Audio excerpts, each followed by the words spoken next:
Ternyata orang yang kita kira datang bawa kebahagiaan justru jadi orang paling jahat yang bisa nyakitin kita dari belakang. Kenalin, gue Zia. Umur gue 19 tahun. Kali ini, gue mau berbagi kisah dari pengalaman yang dialami langsung sama mama gue. Sosok wanita hebat yang harus ngalamin hal yang paling gak masuk akal dalam hidupnya, yaitu mau dijadiin tumbal buat pesugihan. Sampai-sampai nyawa mama gue hampir jadi taruhannya. Gue masih inget jelas. Waktu itu, gue kelas 1 SMP dan gue anak sematawayang. Mama gue adalah janda yang sibuk kerja demi gue. Beliau kerja sebagai sales tas branded KW dari kantor ke kantor. Salah satu kantor yang sering mama kunjungi itu kantor dinas di sebuah kota. Dan ada nih pelanggan mama dari kantor itu, seorang pejabat dinas. Kita sebut aja Tante Melati.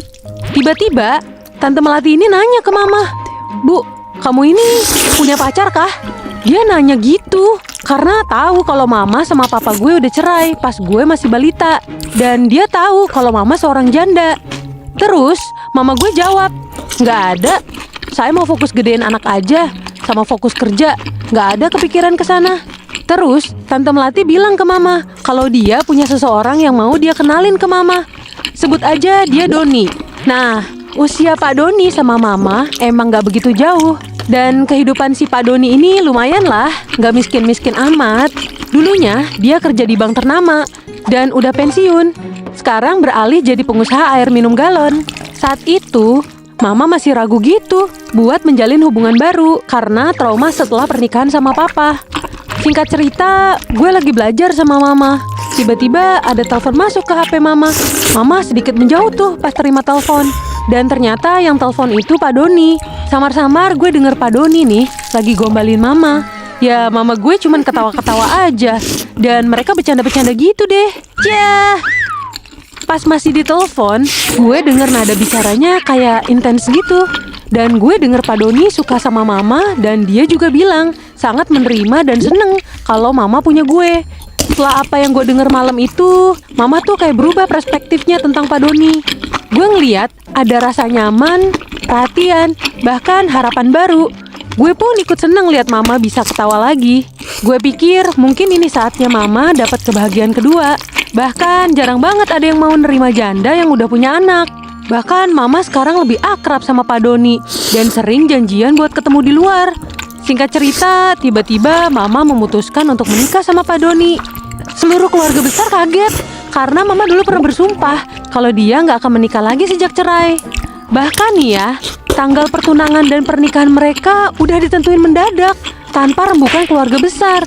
Dan beberapa bulan setelah itu, mama memutuskan buat resign dari tempat kerjanya dan bertunangan sama Pak Doni. Dalam proses panjang itu, ternyata gue orang terakhir yang tahu. Dan baru ketemu Pak Doni cuma sekali.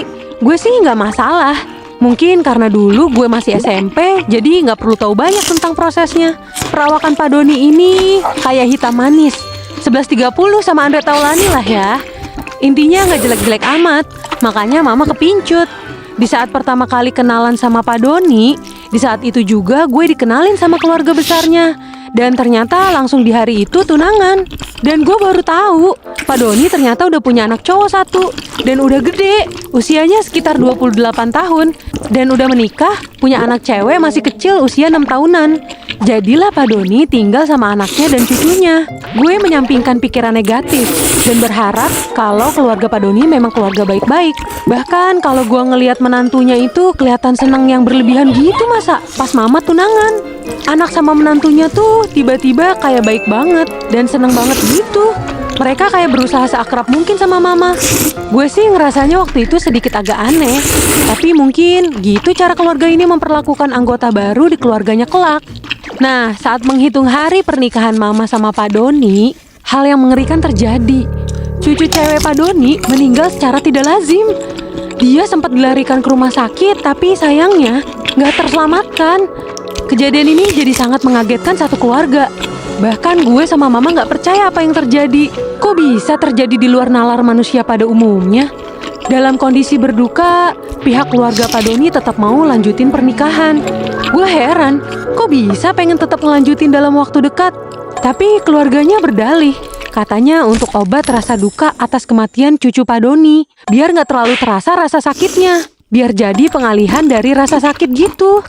Hingga hari pernikahan Mama dan Pak Doni berlangsung, semua berjalan lancar. Setelah pernikahan itu, gue mau gak mau harus ikut pindah sama Mama ke rumah Pak Doni.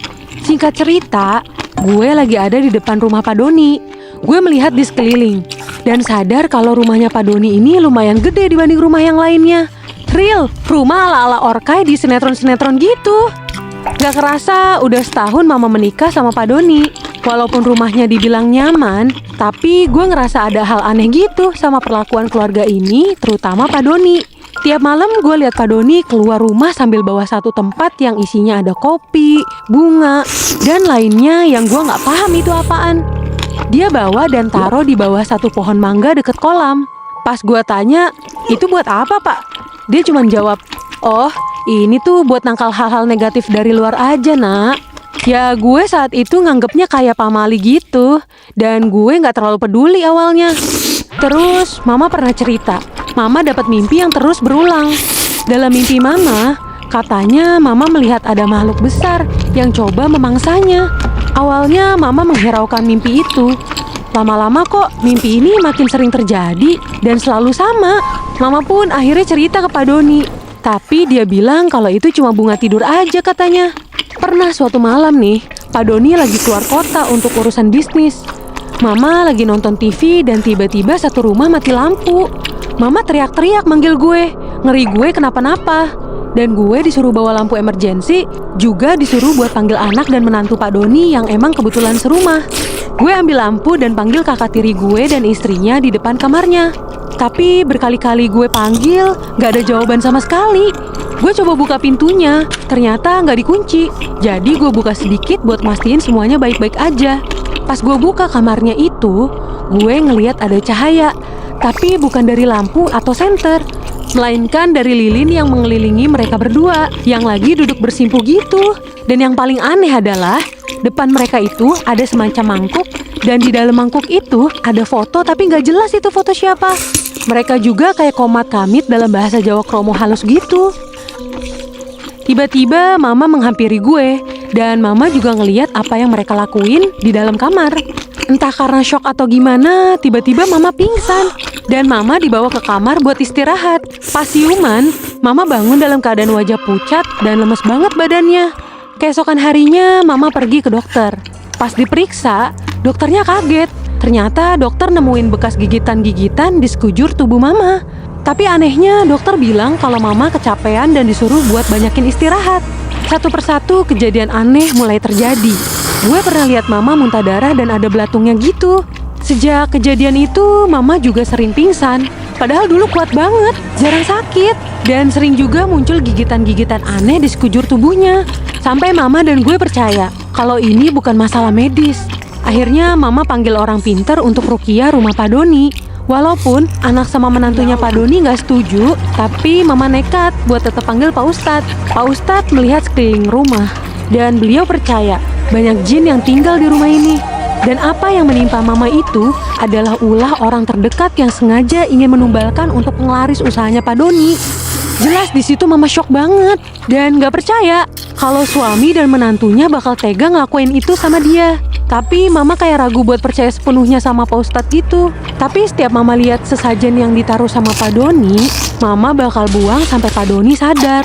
Suatu hari Pak Doni bilang ke gue buat diantar ke rumah nenek buat main dan disuruh nginep.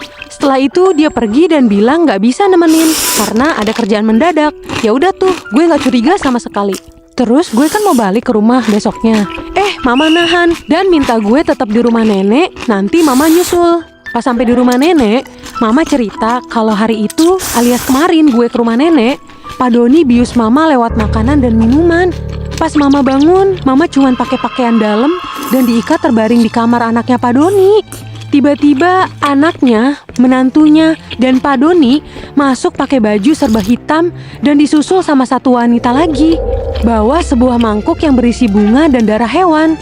Dan kalian bisa tebak siapa wanita itu? Gongnya itu Tante Melati yang dulu ngenalin Mama sama Pak Doni. Terus mereka juga komat kamit dan nyiramin bunga plus darah itu ke tubuh Mama. Mama di situ nggak bisa teriak, apalagi minta tolong. Karena Mama masih sempoyongan akibat bius di makanan itu. Tapi Mama bisa lihat jelas, makhluk yang dulu ada di mimpinya itu juga ada di kamar itu dan mulai menjilati tubuh Mama. Karena Mama nggak bisa berbuat apa-apa, Mama hanya bisa berzikir dalam hati dan berdoa meminta pertolongan dari Allah. Bahkan saat itu Mama ngerasa makhluk itu menjilati kepalanya. Di saat itu juga, Mama bisa mengeluarkan suara dari mulutnya. Dan Mama berteriak sekuat tenaga, serta melafalkan surat Yasin. Mama juga ingat, ada yang gigit mata kakinya dan Mama teriak kenceng. Suasana jadi chaos. Di saat itu, lampu sempat mati berkali-kali. Entah dari mana juga ada angin kencang dalam ruangan itu. Hal itu terjadi beberapa saat. Dan Mama lihat mereka semua udah terbaring di bawah dengan darah segar yang mengalir dari hidungnya. Mama teriak histeris gak berhenti. Dan teriakan Mama didengar sama orang-orang yang lagi ronda. Bapak-bapak yang lagi ronda langsung masuk ke dalam rumah Pak Doni. Mama mencoba menjelaskan kejadian yang tadi dia alami. Tapi karena kondisi Mama belum stabil, akhirnya warga pun mengambil alih. Dari kejadian itu, Mama takut banget dan langsung memutuskan bercerai dan kembali tinggal sama kakek nenek. Pak Doni pun dijebloskan ke penjara saat ditangkap. Lidahnya Pak Doni terputus dan giginya rontok semua. Ditambah lagi kakinya lumpuh.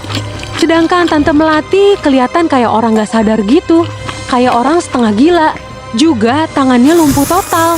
Akhirnya Tante Melati dibawa ke RSJ kota. Pak Doni masih diinterogasi sama polisi. Tapi karena kondisinya nggak memungkinkan dia ngomong, karena lidahnya putus dan giginya patah semua itu, dia diminta untuk menuliskan di kertas. Dan dia bilang ke polisi, kalau dia lagi melakukan ritual untuk penglaris jualan galonnya dan juga buat kekayaan. Makhluk itu pengen tumbal istri dari tuannya. Selama ini Tante Melati susah cari istri buat Pak Doni kan? Akhirnya nyuruh Pak Doni buat nikahin mama gue karena cocok, sesuai yang dimau sama makhluk itu. Lo inget kan pas mama gue sempat ragu dan gak lama cucunya Pak Doni meninggal? Nah, itu ada korelasinya guys. Jadi, karena mama ragu, sedangkan perjanjian Pak Doni ke makhluk itu udah waktunya dikasih tumbal, tapi karena mama belum sah, jadi belum bisa dijadiin tumbal pada saat itu. Karena Pak Doni nggak menepati janji makhluk itu jadi murka. Dan akhirnya, mau nggak mau harus menumbalkan cucunya Pak Doni. Pesan dari mama gue untuk penonton setia GPC, selalu berhati-hati dalam memilih teman atau pendamping hidup. Jangan asal percaya, apalagi sama rayuan maut cowok yang baru dikenal. Semoga dari kisah mama gue ini bisa dijadiin pembelajaran berharga yang gak kita dapat dari bangku sekolah. Serta harus terus mendekatkan diri sama Tuhan, agar bala bencana bisa sirna atas pertolongannya.